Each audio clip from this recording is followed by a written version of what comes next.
Okay. Oh man, that's tough. You know, you walk in that locker room and you know there's 360 something Division I teams out there, and I'd be shocked if there's a locker room closer and better than ours right now. And that's the difficult part is you know we had a heck of a year, 21 wins, regular season conference championship.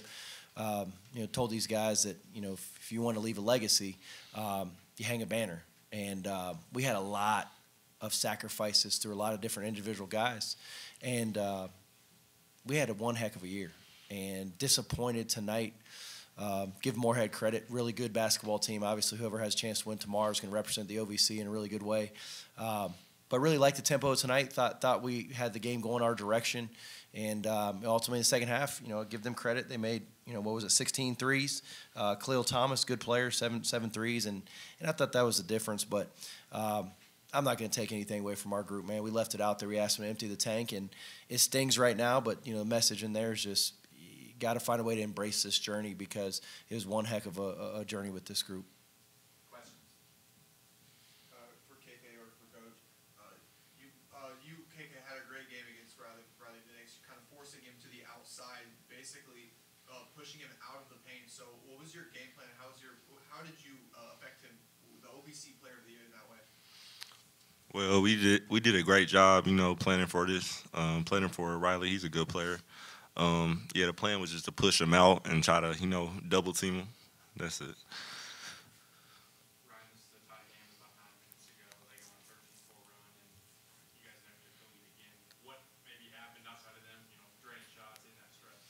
Yeah, I thought they made big-time shots. You know, I thought, you know, Riley Minix is 8 of 19. You know, we'll take that. He shoots, I think, at 95% from the field. So, no, but really, I thought, yeah, during that stretch, I thought we got a little loose defensively. You know, got tripped up on a couple screens, and they had some good looks. And then, you know, ultimately, you know, the tempo kind of switched at that point. We started playing a little slower, and they were able to get into some of their sets. And you know, again, it's a good basketball team. They're co-champions for a reason. But I just thought there was a couple, you know, a couple ball screens, a couple off-ball screens that we you know, kind of either, you know, maybe didn't fight through or maybe took a wrong angle, and that kind of led to that little spurt right there. What was your message to the guys in the locker room? Love them, man. Like I can't imagine. It's just telling KK, you know, KK, Dez, and Issa, like, dude, I can't imagine Martin without these dudes. It's special. And then, you know, not just those guys. I mean, come on, man. Jordan Sears, like, this dude's one of the best players I've ever coached in my life. But it's not even close to the type of person he is. It's fun, man. Tough dude every single day. He brings it. It's why our team's tough. Our leader's our best person, man. I don't take it for granted, and I don't think these guys do. And the message in the locker room was just enjoy it. We're disappointed tonight. We are disappointed. There's nothing I can say that makes it feel better. But the season we had for University of Tennessee Martin, we're hanging a banner. Blake, you've been around long enough, man. That's special. So as hard as it is right now, man, look around, give high fives, give hugs, tell each other you love them, because it was a special journey. Can you talk a little bit more about Jordan? We saw him take a knee to the thigh, it looked like, on the screen in the second half. And there were a couple of plays I saw him on the defensive end, kind of rubbing that thigh and grimacing in pain. What type of grit does he have to muscle through dealing with you know, like obviously that thigh is not 100% right now, but he was still able to not only stay out on the floor, but he played at an extremely high level. Yeah, and I'll let him expand on it, but I mean, you know, our motto is tough together, unselfish. And where do we get our toughness from? We get our toughness from our lead dog. And it's not on game day. He's not a guy that just comes in. And honestly, we have to back him out at practice. We literally have to take him off the floor because he's pound for pound one of the toughest dudes I've been around, mentally, physically. It's why our group's taken on that motto, tough together, unselfish. And like I said, yeah, you see it on game night. He has 34. But on Monday practice, Tuesday practice, if we're soft, he'll tell you about it. And he leads by example. So, you know, he hits the deck, he gets banged up. We just move on to the next play. We knew he was going to be ready to go. So I don't know if you want to expand on that, Jay. Sorry, I'm a little choked up right now. But honestly, just that's been me all my life. You know, get on the floor, you get back up no matter what. And help try to find a way to lead the team to a W, which we fell short tonight. But, you know, that's life. You give it your all sometimes. That's all you can do, and try to fight fight for the next day, and that's all I really can say about it. Jordan, after the game, you were sitting on the bench about 5 minutes, just taking everything in. What was going through your mind in that moment?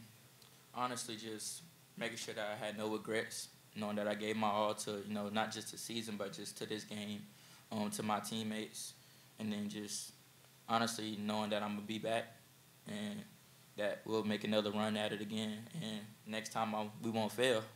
We'll persevere through it, and we'll finally get over that hump. But honestly, just looking at everything, taking it in, just looking back on the season and enjoy the moment, honestly.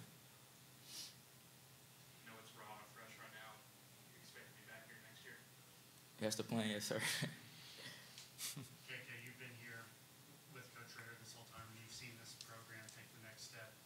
What was it that got you guys from being a third-place team last year to being a champion this year? Honestly, just just bringing in good, better players, and just having a coach like Coach Ritter, and just coaches, coaching staff, really helping us and just pushing us to be better. Mostly but we got better players. You especially came out pretty hot in that game, and you're a guy that can be real active, and you guarded Minix a lot. What was it that made you successful tonight? Especially, you came out like a cannon. Well, just the mindset that it was my last game, So I just came out there with the mindset I'm gonna do whatever I can to stop Minix. And Hey, Alex, I want to expand on that. It's really ultimate buy-in and sacrifice. We got a lot of really talented players that don't check into the game. That's a hard thing to do. We got guys that have scored a lot of points at Division I level. Our practices are war zones. You don't know who's going to be the better team, and that's a hard thing as a young person to understand, to come bring it every single day and not get the result you want on game night. And yet, there's ups and downs every season, but ultimate buy-in from everyone in our program, from our student manager, Anthony Lane, to our leading scorer, Jordan Sears. Down the line, has anybody tripped up? Of course they do. But the collective buy-in from this group is something that I would hope I coach the rest of my life. I hope that every group is bought into each other like this group is. This is for KK and Coach. Early in the game, he mentioned you come out kind of like a cannon. You're being really aggressive whenever they had Minix guarding you, and it was clear that you had a step on him. Coach, did you know that ahead of going into this game, that if Minix is matched up on KK, that's an advantage for UT Martin, and that you just kind of let him cook right there, or was that something? Are they going to get past him? Well, yeah, and I'll let KK expand on it. But let's not take away. Riley Minix is the Player of the Year for a reason. Okay, he's a really good basketball player. He's one of the better winners I've seen.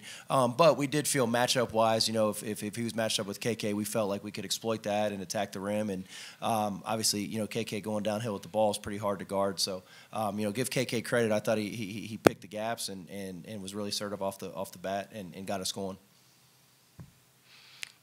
yeah, he pretty much hit it. KK, you've seen the good and the bad during your time here with the program. How great was it to experience this year after all you've seen at UT Martin? Well, from the first year when we was 8 and 23, this is this is great. Even though we fell short, we still earned a ring, and I feel like that can't be taken away from us. Me. KK, how much, you mentioned that, Ritter went out and got better players, you just got better players. How much did those guys help elevate your game? Because year one, I remember we sat here last year, and Coach told you, he's like, hey, you may not see as many minutes, but you continue to fight, you continue to grow, and we saw you play extremely well last year, and then again this year. Yes, sir.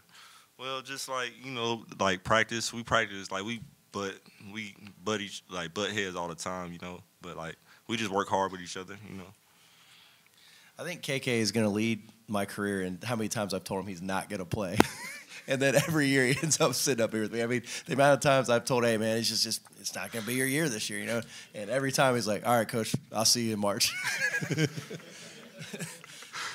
But I do think, obviously we returned a big-time group. But obviously, the additions of Jacob Cruz and Issa Muhammad, and then Sebastian Mendoza, those guys playing major minutes for us late. It was a really good collection. It was a really good group of guys. And we played 5 returners a lot of minutes, and we played 3 new guys a lot of minutes. And I think that's a really good recipe for success, especially with today's day and age with the transfer portal and different things going on. So, again, just trying to get this group to enjoy the last 9 months together.